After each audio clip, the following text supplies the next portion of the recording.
चीज़ों को देखते हैं। देखिए, ये हकीकत है और सच्चाई है कि चाहे उमर साहब रहे हो गवर्नमेंट में या महबूबा जी रहे हो, फैक काउंटर्स हुआ करते थे। और ऐसे एक बार नहीं, सैकड़ों ऐसे वाक़ा पेश हुए जहां बच्चों को लेकर उनको इनकाउंटर किया जाता था, मारा जाता था।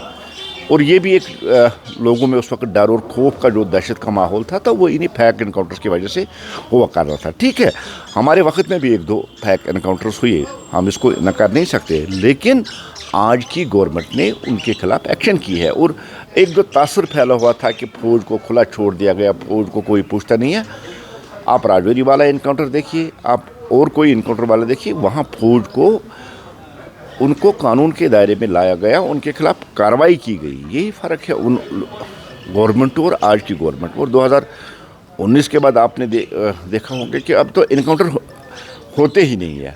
अगर इनकाउंटर्स की बात करें, पहले रिजीम्स में ऐसे बहुत इनकाउंटर्स हुए जहां फैक इनकाउंटर उनको कहा जा रहा था, या जिस तरह से वहां लोगों को मारा गया है। एक रीत और एक रिवाज चला था फैक इनकाउंटर्स का, जो 2019 और 2014 के बाद वो ख़त्म हो गया। और आज कहीं फैक इनकाउंटर नहीं होता।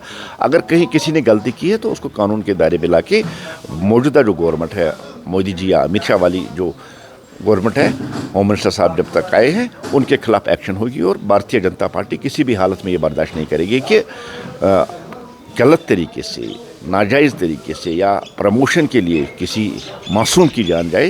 ये किसी चीज़ में हम बर्दाश्त करने वाले नहीं।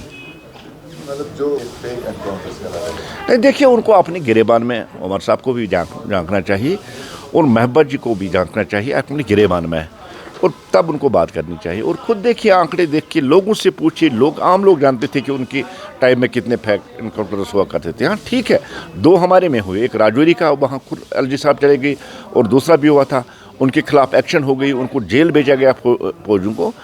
पीडीपी हो, नेशनल कॉन्फ्रेंस हो, उनको अपने गिरेबान में झांकना चाहिए। फैन इनकाउंटर्स का मास्टर अगर था, अगर कहाँ होता, वो नेशनल कॉन्फ्रेंस था, उसके वक्त में कैच एंड किल वाली पॉलिसी यहाँ चल रही थी। ये सारी कश्मीरी जानते हैं, लेकिन हम किसी बेगुनाह को मर नहीं देंगे। ये हमारी कमिटमेंट में हमारा वादा है, हम ऐसा नहीं होने देंगे।